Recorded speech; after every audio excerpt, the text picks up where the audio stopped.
All right, welcome to the show today, ladies and gentlemen. We got a great one for you. We're going to talk a little bit about Mercury. Mercury in your mouth. Is Mercury good for you? I think most of you, just based on a common understanding of health, would say no. Then the question would be, why are we still putting it in our mouths? Also, is the American Dental Association just a glorified NGO?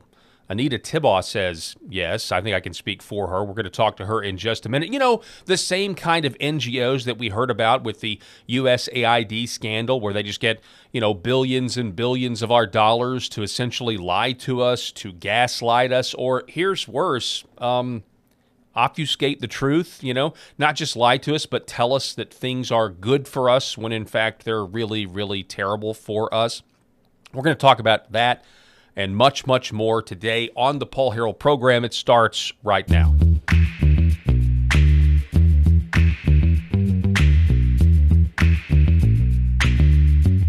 The Paul Harrell program.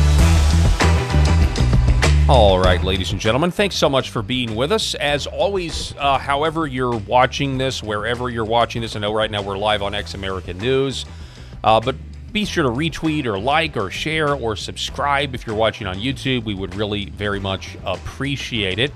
So last month in Geneva, there was a convention called the Minamata Convention, and a friend of the program, Anita Tibaugh, was there.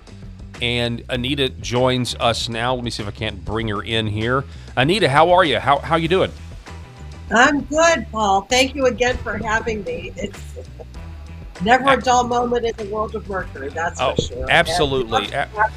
Yeah, so remind our audience, you are a researcher. You are very much an academic on this subject, the subject of mercury or dental amalgam, I think is what they call it. But just real quick, before we get into what you said at the United Nations, because it was a United Nations event, correct? Just tell us a little bit about who you are. Well, I am a victim of mercury poisoning from my dental amalgams. And when I discovered I was sick out of nowhere from these fillings that I got in my early 20s, it took another 20 years for me to discover why I was sick. And I decided, to try to do something about it. And it changed the trajectory of my life. And for several decades now, I've been working on a global ban on mercury in dentistry. Okay. That's pretty much the long and short of it. Yes. Okay. And so I just wanted everyone to kind of get, where your head's at, where, who you are, what you've done. You've actually, again, you just said you've had a personal experience with this and the negative effects of it. So I've got this clip here. I want to start here with this clip because I want people to see it. This was you only, 2 or 3 weeks ago in Geneva, Switzerland. We're going to play it for the audience. Here it is.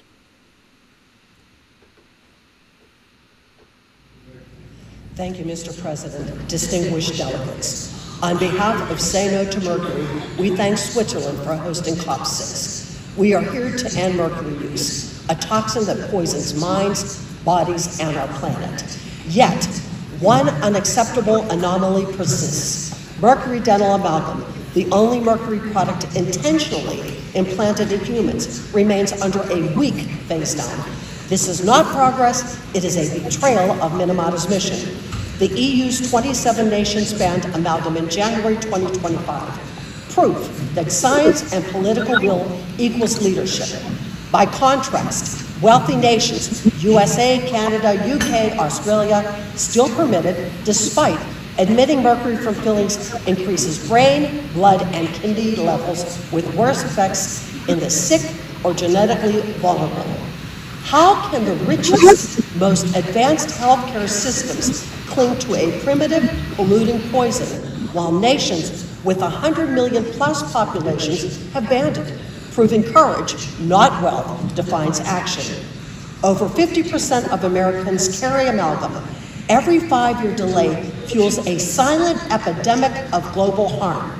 Safe, affordable alternatives exist. The science is settled, only political resolve is missing. At COP5, the African group's 2030 phase-out was unjustly delayed. deferring protection for millions, creating more victims of mercury poisoning. That failure must not repeat. In August 2025, Florida Surgeon General Dr. Joseph Ladapo issued a landmark advisory against amalgam, citing DNA damage, fetal brain risks, and mercury buildup. His warning is a global wake-up call. Fillings placed today last decades, and most recipients will die with them. As Dr. Olympio Faisal Pinto, father of Mercury dentist, said, we may not save everyone, but we can stop poisoning them. Let COP60 be the parties, replace compromises with action, ban mercury dental amalgam globally, make mercury history. Thank you very much. Okay, again, Anita, so a lot of people may not realize this. They may not even know that there are other countries. I mean, many Americans may, quite frankly, they just don't know that other countries have already banned mercury in dentistry, and yet America doesn't seem to want to do that. Am I describing that correctly? Yes, you are. And it goes back to what I call just a massive cover-up. And it's a crime against humanity. And the way that this all started was the American Dental Association, which, you spoke about at the beginning of the show, is actually a trade organization. It is an NGO. They make millions upon millions of dollars a year. And the American Dental Association was founded on the use of mercury in dentistry. They held the patent until it expired. And they want to live and die by the sword of mercury. And they are continuing to say on their website that it is a safe and effective restorative material. And that is a lie. It has never been tested. It was grandfathered in as generally recognized as safe in 1976 due to long-term usage, which basically means it was never tested for safety and efficacy. It was used a long time, and so they just slid it in under this thing called GRAS, generally recognized as safe. So if you would try to approve mercury dental amalgam today and go through all of the testing of the FDA, which is under their dental device department, you would never be able to prove its safety. Never, ever, ever, because it is a known neurotoxin, and you cannot make a poison not a poison just because you say so. And that's what we're up against.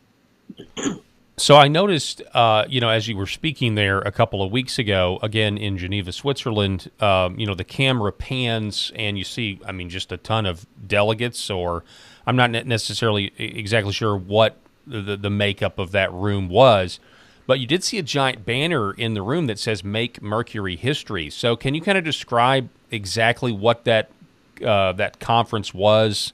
Did it already have the goal? Did everybody in the room agree with you, or are there some detractors in there, even though there's a banner that says, hey, we need to get rid of mercury? Well, here's the thing with dental mercury. As I mentioned, it's the only product in the treaty that goes inside the human body. It's also the only product in the treaty that was listed as a phase-down approach, not a ban, not a phase out, but a phase down, which means there's no date certain, although there is no, and they're trying to push this out, and it was agreed upon to push it out 9 more years. In other words, it has to be a consensus within all parties, and when you describe the room, yes, most of those people are delegates. I don't recall how many participants of countries were in this attendance, but let's say maybe 150 countries are participating in this convention. And the sad thing is, the people that get mercury in their heads today will most likely die with them. And that's because there's not enough dentists on the planet that even know how to remove mercury safely, even in this country. So people are going to hear, oh my God, I want to take my mercury out, and I know I'm being poisoned. But unfortunately, unless you do it safely, you have to be extremely careful because you can get an acute exposure from having it removed improperly. In other words, a dentist should really be in what looks like a spacesuit, and the patient protection should be equal to that of the dentist and the dental staff. It's not an easy thing. And that's why people, they kind of know that we don't want to have mercury in our teeth anymore. But the removal process, which is going to become more and more important as people find out that they're being poisoned from their teeth by mercury, that's going to be a critical factor. And as I said in the intervention, over 180 million U.S. citizens have mercury in their heads today. And it's outrageous. It just really is, because mercury is so pervasive in the human body that it develops into all different types of symptoms. So it's also elusive. And people who are mercury toxic, they don't know what is causing it, but it could very easily be from their teeth. So, I mean, I guess I feel like there's a thread of consistency here, just, in general with the medical industrial complex, which obviously I would think, modern dentistry, conventional dentistry is a part of that. Yeah, I mean, that's just a fact. They never want to go back on. It just seems like it's like, no pun intended, pulling teeth to get these people to look at the data and say, we've done this practice for, I don't know how long they've done it in America. You probably know. And we see the results. There are studies that show, hey, this is bad. And yet they, instead of just outright banning it, they're now trying to do some sort of, if I hear you correctly, some sort of capricious phase out and still put people's health at risk. And this just seems kind of like par for the course. I mean, even within the MAHA movement, I think there's some good things happening there. But it's certainly not happening fast enough because there's just so many people, so much money involved. People don't want to admit that they're wrong, and they don't want to lose money. I mean, I really think it just all comes down to money. What say you, Anita? You are 1,000% correct. It's always about money. And that's, we have to change our own mindset to realize, you cannot put somebody's entire life in harm's way so you can make a buck. And nowadays, any dentist that's using mercury in this country, they should be held accountable, because now it is legitimate. The country's agreed 9 years, 2034, it's game over. So this 9-year stretch, they're going to continue to poison people and say, oh yeah, it's okay. And on the 9th year, okay, it's not okay anymore. Meanwhile, the entire European Union of 27 countries, they banned it as of January 2025. So they're like almost 10 years ahead of the rest of the world, even though other countries have banned it before then. But this is a big block of countries that are no longer using it as of this year. So you tell me. I mean, I call them the usual suspects, but it's Canada, the United States, Australia, the UK. I mean, these guys are always those are Five Eyes countries in the intelligence oligarchy. There you go. It's funny to me too, because just on the Europe thing, I am putting two things together that could easily be unrelated. But it is interesting to me how you talk of people, or you hear of people. I know of one person in particular who is allergic to dairy, but over in Europe can have all the dairy he wants. You've also read stories about gluten intolerances. I had a family member that went to Rome or went to Italy this year, and they said that it was incredible. They were eating all of the carbs or bread they wanted, and they never really felt full. They never felt sick. They never felt lethargic. It's very strange that our food supply, and I know that's not what this interview is about, but it's just wild that in Europe it's just different. It's a different food supply. Yet our food supply, we got all these dyes, we got all these toxins in them. RFK's trying to get those out. That's great. And then you've got big pharma and big food arguing about what's the real culprit, between the health crisis. But it's comprehensive. I mean, we have a comprehensive poisoning right now. I think that many people are just now becoming aware of. Feel free to respond to that, Anita. Well, fortunately, before I went to the UN, I spent about 10 days in Italy, and I can attest to the fact that you are absolutely correct. Whoever that you knew that went there, the food is real food. And yes, there is no gluten intolerance in Italy. You can eat, the quality of the food is so good that my colleague was making dinner and I smelled potatoes, from a mile away. And I said, "Are you making potatoes?" It's a random thing. And she's like, "Yes, I am." And I'm like, the smell is a potato smell. You just don't get that here. And our food is so devoid of any nutrition. That's why we're in the state of health that we are in.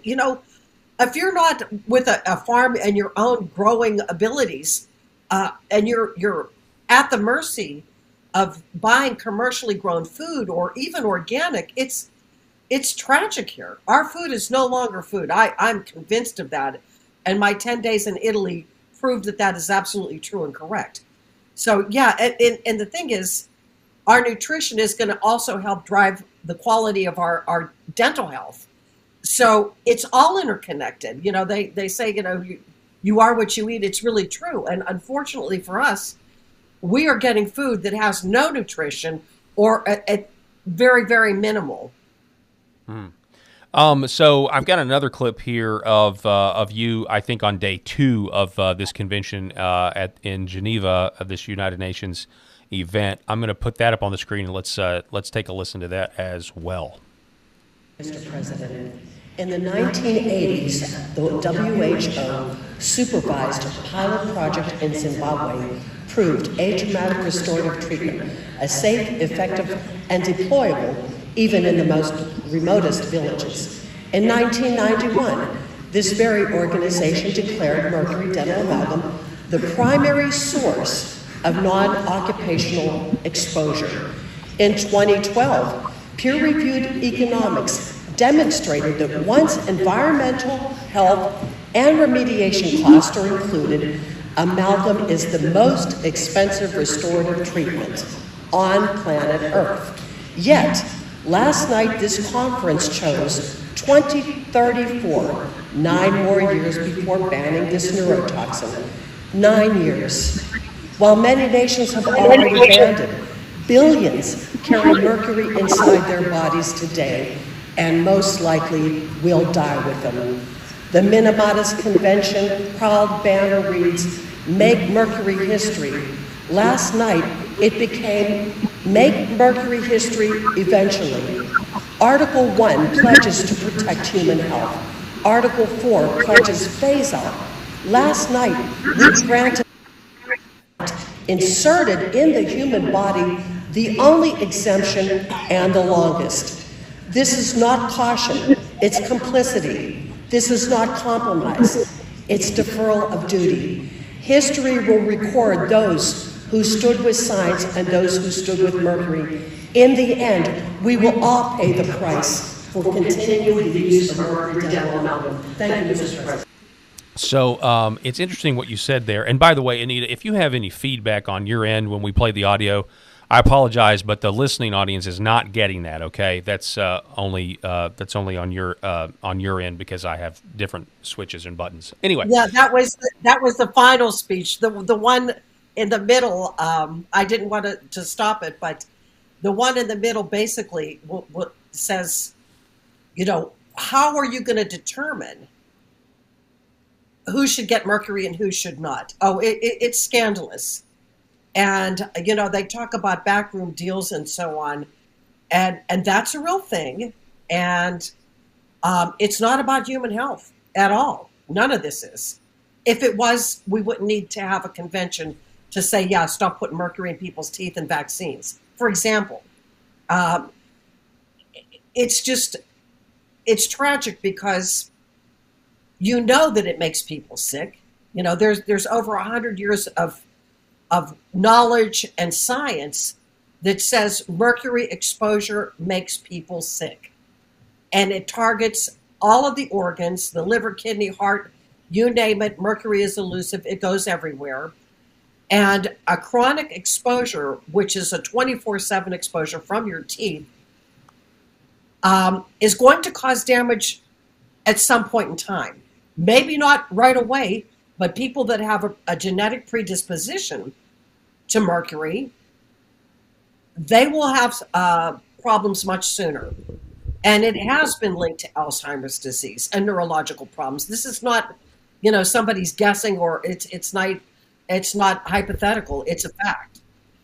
In fact, there's papers that were written recently on just how bad mercury is. And in my case, I developed chronic adult asthma.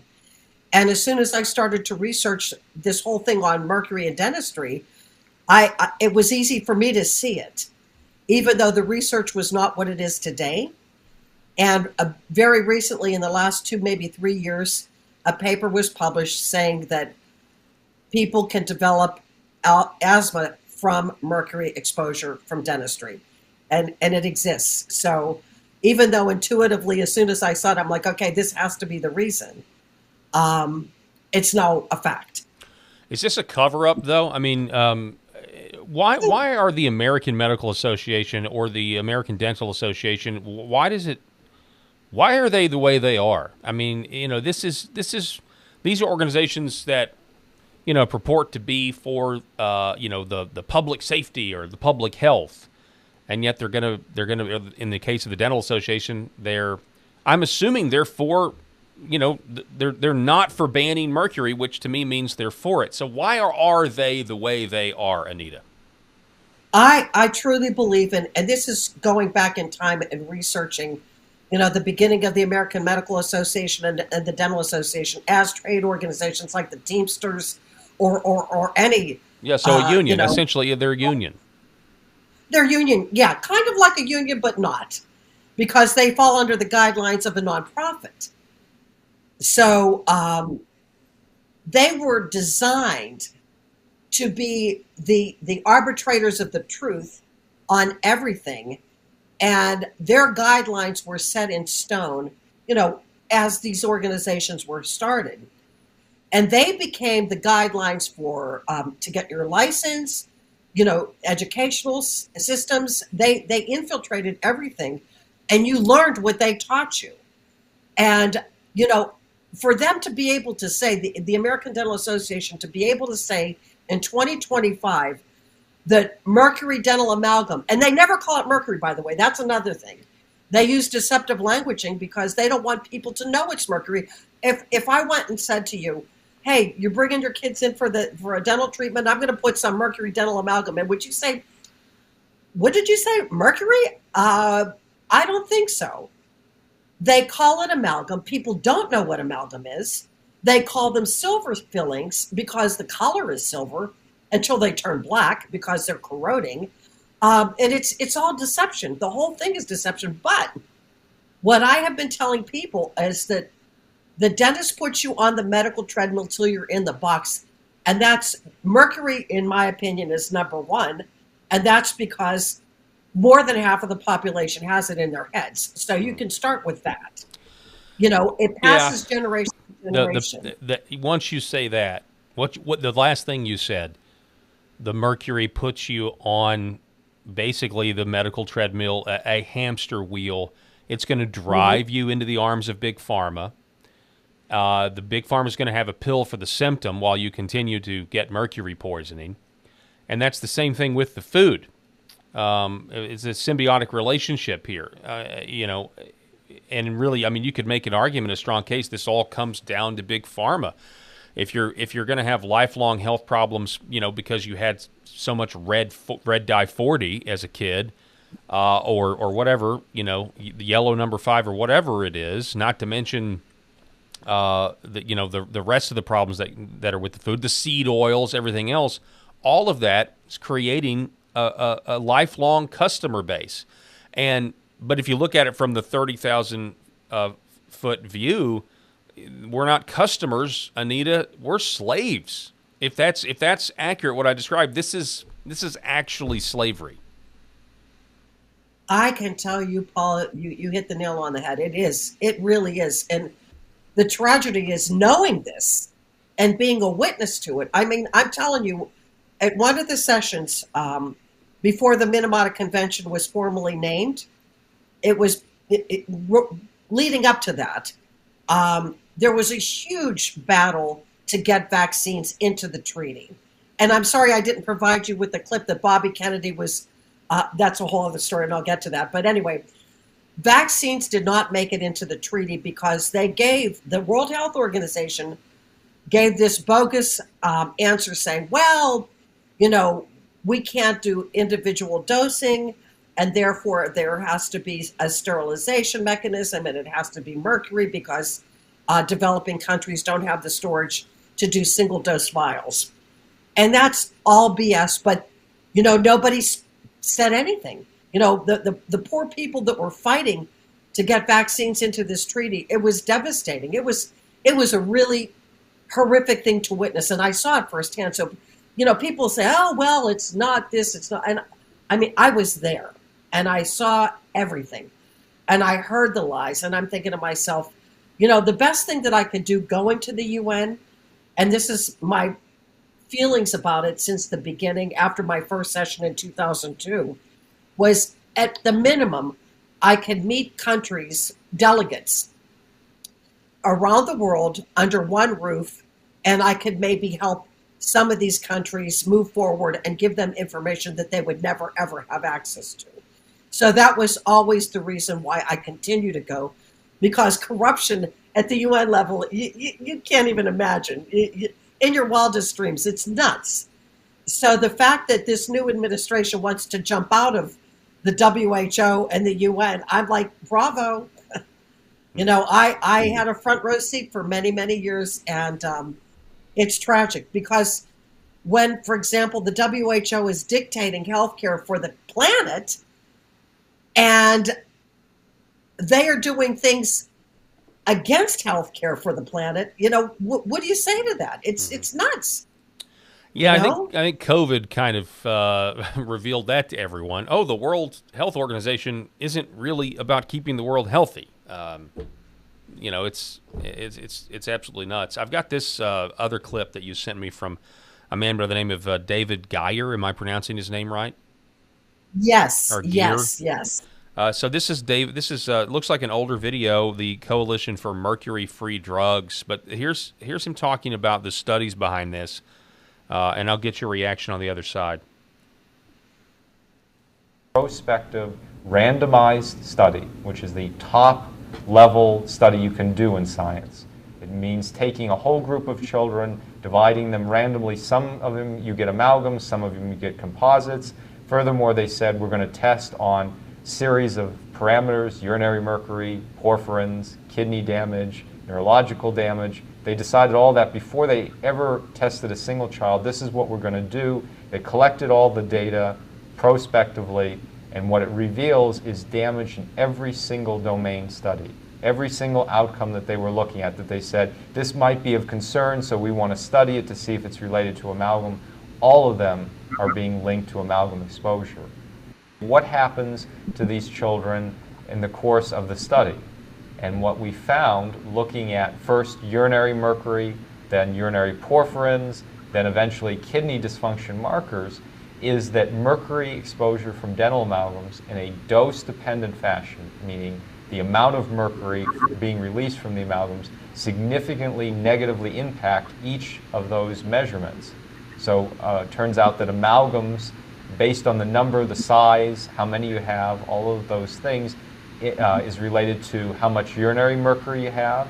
It's related to how much mercury-associated porphyrins, and perhaps worse, it's associated with kidney dysfunction. It actually seems to be causing ongoing kidney damage at the level of the proximal tubules.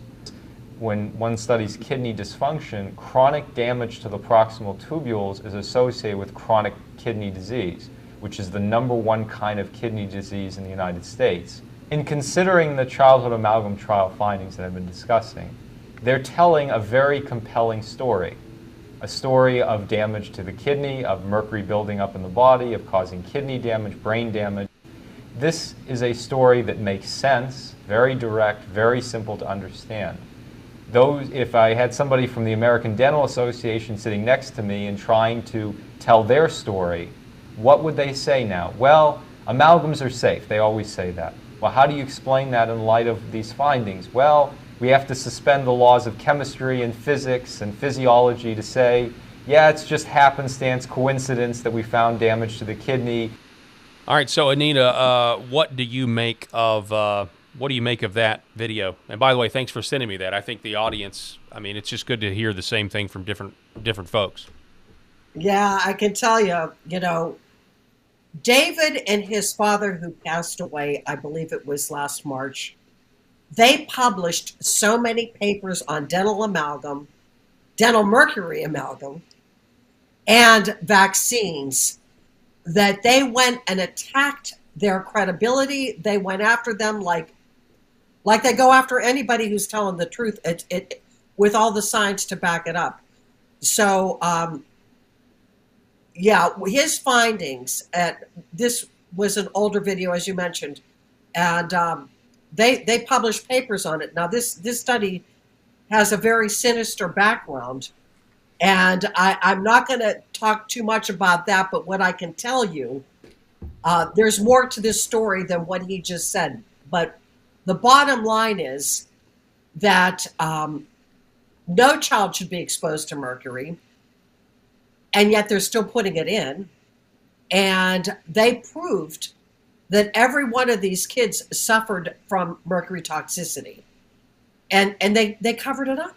It's a continuation of something that we're still living with, which is why I appreciate you having me on again, because people have to realize if they're sick with anything, they need to start looking at their oral health first.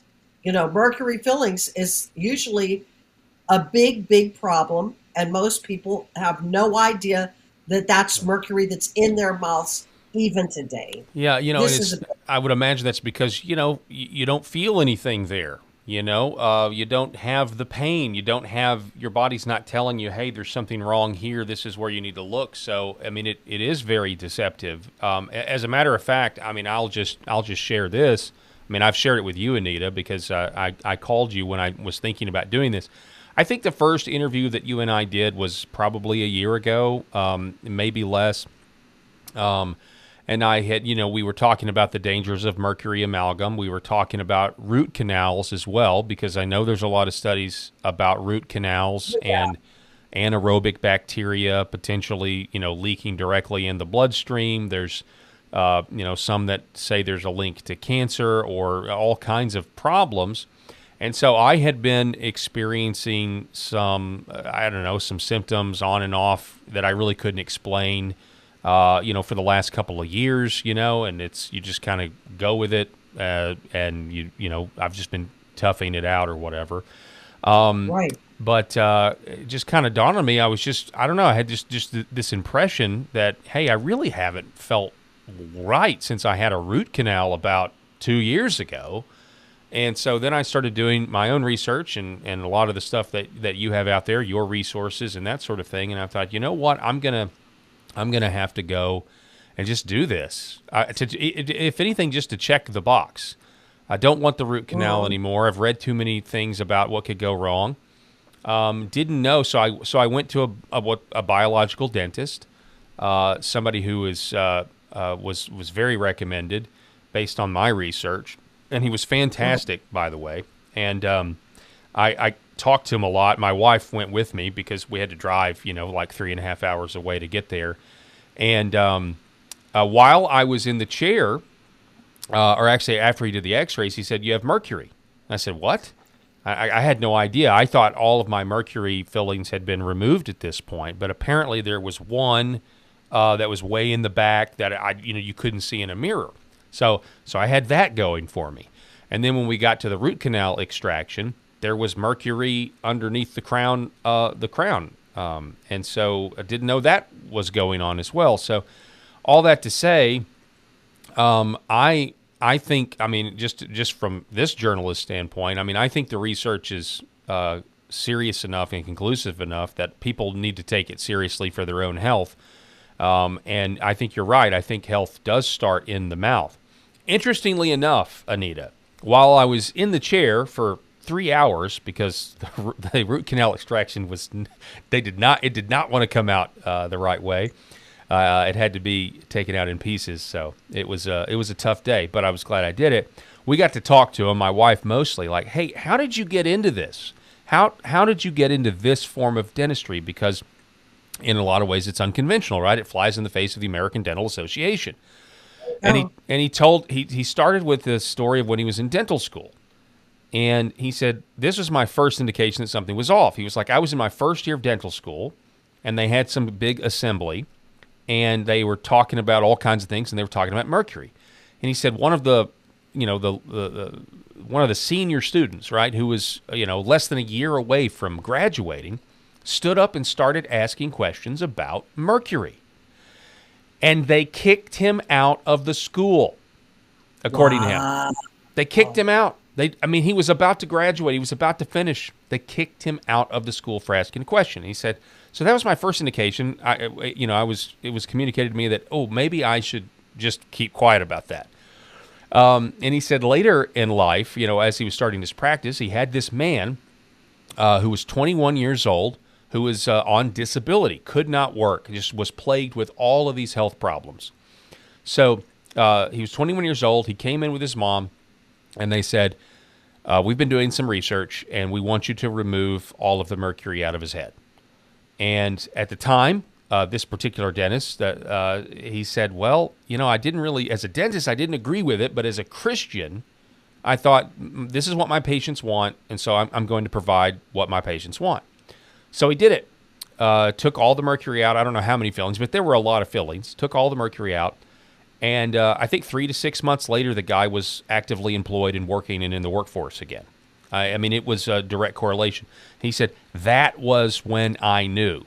That was when I knew there's something nefarious going on here with the mercury amalgam. So all that to say, Anita, I think the reason I want to do a whole show on this, number one, you've been speaking at the United Nations, which I think is significant, and it's an honor to talk to you. But number two, anybody out there, if you're there's so many things, so many pitfalls. We can talk vaccines, we can talk food, we can talk big pharma, we can talk all of it.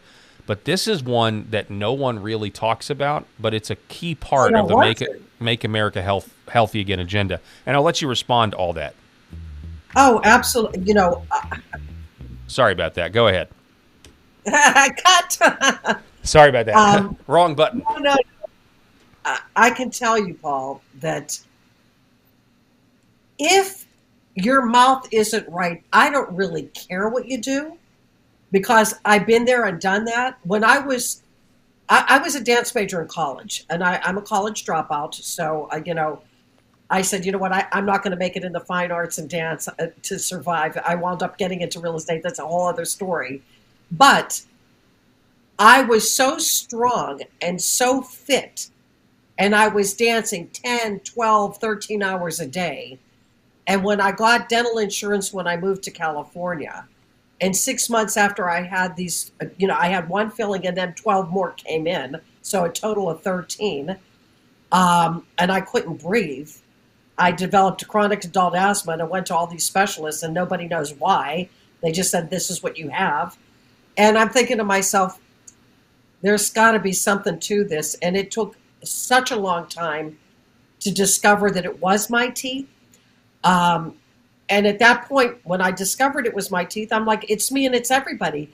You get these illuminations sometimes in your life, and then your life takes a turn, and then you do something else. And I said, I got to do something about it, because if it's me, it's everybody. And the crazy thing is, all these years later, the paper comes out by David and Mark Geyer talking about, asthma is, you can get asthma from your mercury fillings. And I'm like, well, there you go. Even though I found out, luckily, when I did, because chances are I would not be here today. That is how bad my asthma was. I can't even tell you how many times I was in the emergency room. And me, as someone who was extremely fit, and I always lived a clean lifestyle, no, occasional drink, no drugs and all that crap. It just didn't make any sense. It really didn't. But the big missing link in healthcare in general is that the medical doctors are not even discussing oral health. Maybe a handful of integrative doctors in the whole scheme of things, but most doctors aren't telling the patient, let me see what you have in your mouth. Do you have root canals? Do you have mercury fillings? Do you have nickel crowns? In your case, you found mercury under a crown. Do you know how many people think they don't have mercury anymore and they have crowns that have mercury under it, like you did? Yeah, I I mean, was the dentist was kind of shocked by that, and I was too. You know, I would assume they would have removed the mercury. And by the way, when they removed the mercury filling, to your point, there was a whole thing that went on to be safe about it, right? And then as soon as they got the mercury filling out, you know, I had to take liquid activated charcoal and liposomic vitamin C. I don't know if I'm saying that right, but yeah. So I mean, there is a whole process to do it, and you got to be safe about it, or you could make somebody very sick. that is absolutely true and correct. And I tell people when I'm speaking that I did everything wrong so I can tell you how to do it right. Don't do what I did, because I wound up going to a dentist who purported himself to be a biological holistic dentist versus my original dentist. And I said, well, I didn't want to take time in his chair because he was treating cancer patients. Meanwhile, I couldn't walk 50 feet without, having to lean over. I was like walking like 100-year-old person. And this was so many years ago. But the guy that wound up removing my fillings had no protection at all. And it came to me when the woman that I'm working with and for right now, Dr. Blanche Gruby, who was mentored and trained by Hal Huggins, the real father of biological dentistry. She said, oh, wow, you were acutely poisoned when they put the mercury in all at one time, and you were acutely poisoned when they removed it. I'm like, wow, I never thought of that. It's the vapor. When they're drilling it out of people's heads, if there's no protection, that it can cause, such a bolus exposure that people can have a heart attack. I mean, mercury has an affinity for the heart. So, you hear about people dying in the dental chair. Well, if they're playing with mercury, that could be the causative factor, but they're not going to tell you that. So, I have issues with the doctors too, because the doctors are not doing their job. It's like from ear to ear, it's a whole different entity. And so the doctors don't pay attention to the mouth. Meanwhile, the mouth is where your health is going to start and be good or start and be bad. And it's easily provable. I mean, there's so much science on this stuff. We wrote a book called Chew on This But Don't Swallow, and it has almost 1,000 references in it. So nobody can say this is BS or there's no research or any of this stuff, because there is, and there's a lot of it. It's just that nobody's talking about it, because imagine a society where people are actually healthy. Mm-hmm. You can go to like Norway, Denmark, and Sweden, which were really the first countries to ban mercury, 20 years ago or more by now. And the health of their societies is much stronger than the U.S. by far, and most other countries that ban mercury dental amalgam. So that's all documented as well. Can I just kind of shift gears a minute? What do you think? What do you think of HHS right now? What do you think of RFK Jr.? I mean, it's not all sunshine and rainbows, but there are good things that you can point to. We also had the USDA that leaked a memo that came out, I think, a couple of days ago, Alex Berenson, where they're admitting that Moderna lied, and they had 10 children die in their COVID vaccine trials, and they covered it up. What are your thoughts on RFK Jr., 10 months in, 11 months into the Trump administration? I think,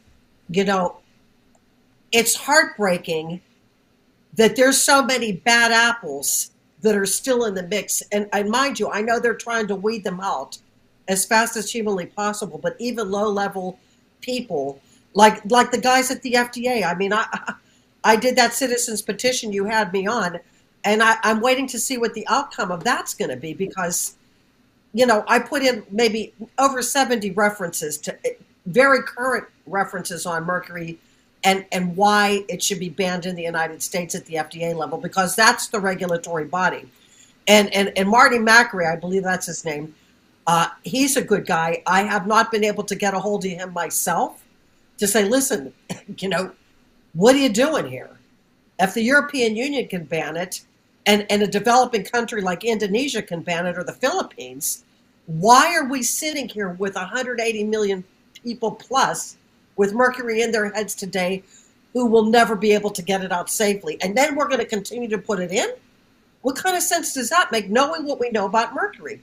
So I think that these guys in this administration, at the top level, mind you, not the lower level, because these guys, I mean, there's so much infiltration. The more you think about it, it's nuts. I think they're doing the best that they can. And,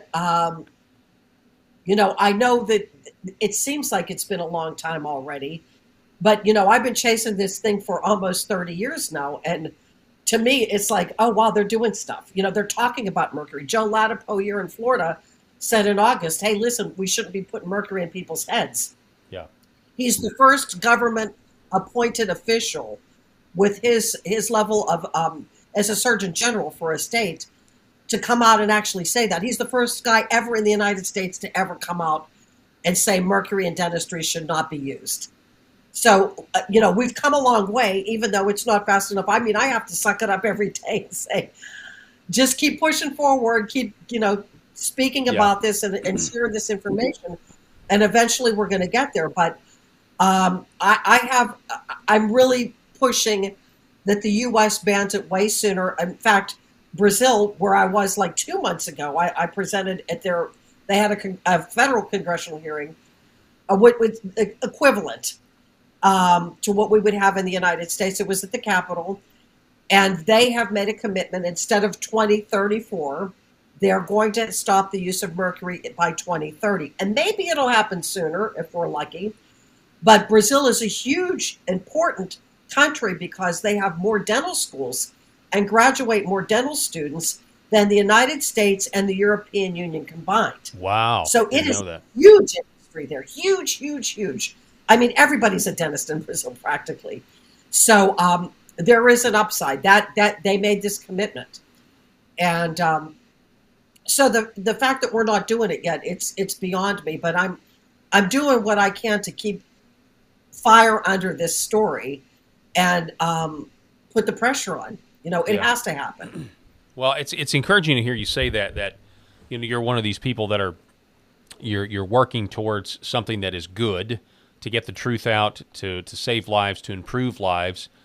But all of that change doesn't necessarily come at the same time as much as we want it to. But the idea that you just want to then turn it, give up or burn it all down, when incrementally there are good things happening, and there are, and the more you have RFK with the bully pulpit, or even if you have Trump say, hey, look, the vaccines shouldn't be given to kids all at once. You should spread them out. Now, that's not necessarily where I come down on the issue, but I certainly think it's, I mean, you couldn't have, 2 years ago, you couldn't have imagined the president of the United States even saying, hey, maybe there's something wrong with the childhood vaccine schedule, and maybe that has something to do with autism. You would have never even heard it. So I think a lot of this is pushing the Overton window. And then on the other side of that, the individual people are becoming more health conscious by the day. People are realizing, hey, things like mercury might be the cause of my chronic health issues. And so there is an awakening that is happening at the same time. You have, for lack of a better term, the medical deep state, squirming and trying their best not to let any of the status quo change. It is changing. It's just not changing as fast as we would like. And in the comment section, feel free to tell me I'm a moron and I'm being too optimistic, but that's kind of where I'm at with it right now anyway. But I agree with you 1,000% because, those of us who have been in these battles for so many years and decades even. I mean, for God's sake, the guy who discovered the link between mercury toxicity and health problems is 93 years old. Olimpio Faisal Pinto. I just saw him in Brazil. He had to suck it up for his entire life because his parents in the 1920s discovered the relationship between disease, including cancer, and mercury contamination from their dental fillings. So I've been at it like I said, a little less than 30 years now, but still. We're so close to all of it coming out. We just can't lose sight of that, and we just can't stop because when you know the truth, you can it gives you the force to keep saying the message. Yeah, I mean, it's interesting you say. So, what's the guy's name that discovered the link between mercury and disease? His name is Olympio Faisal Pinto. Okay, and so you're saying he's 90 years old. 93. Wow. So that guy's like the William Wilberforce of like mercury and dentistry, trying to fight this battle. William Wilberforce, of course, fought to end the slave trade in the UK, right? I mean, but he spent his entire political career to do it.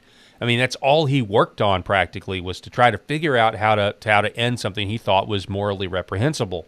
And eventually he did it, without a shot being fired. So that's the same mentality that we can have for all of these issues. And you're part of that, Anita. You are part of the front line here, the tip of the tip of the spear. And it's really an honor for me to be in this position. It wasn't my vocation at all. I mean, I had a great career in real estate in California, and I loved that work too. But sometimes you get a calling, and when I heard the big boss say, you got to help people, and this is the way, and I'm okay. Do I really have to?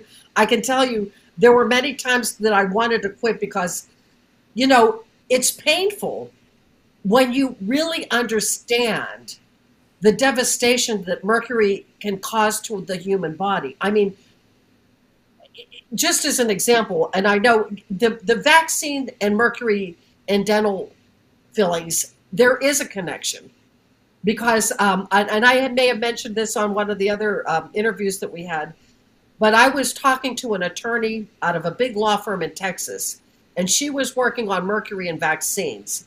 And of course, I was on the dental side, and she said, well, mercury and vaccines is worse because it's a direct shot of mercury. And I said, well, the mothers have mercury in their teeth. So these kids are being exposed in utero before they even have a chance. Wow. And that is provable. And I sent you a clip earlier today. I've got it pulled and up. I'll tell you what, man, you need to listen to the end of that because that is let's do it. So you sent me this clip. This is a clip of RFK Jr., and I don't know how old it is, but it's old. Take a listen to what he said back in the day. What's happened since then is you now have 6 companies, 6 large multinationals that control every radio station in America and all of the television stations in America and 80% of the newspapers. The television news departments have become corporate profit centers.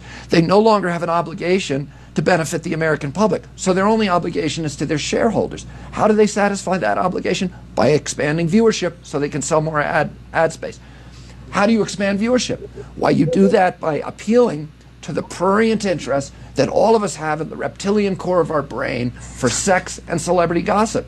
So they give us Lacey Peterson, Kobe Bryant, Michael Jackson, and lots of terror alerts because that gets viewership as well. But they're not telling us the real news that is affecting people in this country. The fact that today, 1 out of every 6 American women now has so much mercury in her womb that her children are at risk for a grim inventory of diseases: autism, blindness, mental retardation, heart, liver, kidney disease. There you go. There you have it, Anita. He said it right there. How many years ago, my friend? How many years ago? These guys, man, they've been screaming about this, and the news comes out, they're buried. The news comes out, it's buried again. I can't even tell you. I've been interviewed, Washington Post and all of these major TV and all this crap in Los Angeles over the years, and major newspapers, the LA Times, and so on and so forth, and it gets nowhere. And that is really by design. I mean, if we have an entirely healthy society, the entire medical profession, that field's going to collapse, which means Big Pharma is going to collapse. It's not about health and wellness, although that's what we say. It's about disease and selling drugs. That's really what it's about. And all of this, it is provable. It really, really is. So Bobby's talking about this. That had to be at least 20 years ago. I think it was probably based on the terror alerts. It had to be post 9/11. I don't know, probably 2004, somewhere in there, if I had to guess. Okay. Yeah, I didn't look up when it was actually that interview took place, but based on the hair and everything, I think yeah, Yeah, and it's his at least voice, 20. his voice was much better, so that's a Yeah, plus. because he was poisoned by mercury. That's why his voice got.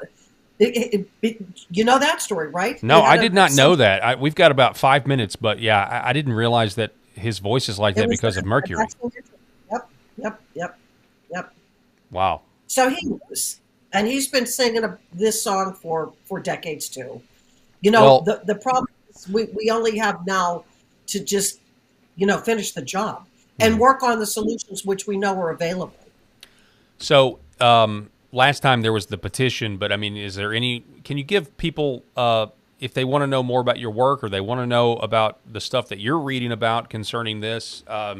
Where should they go, Anita, to find out more?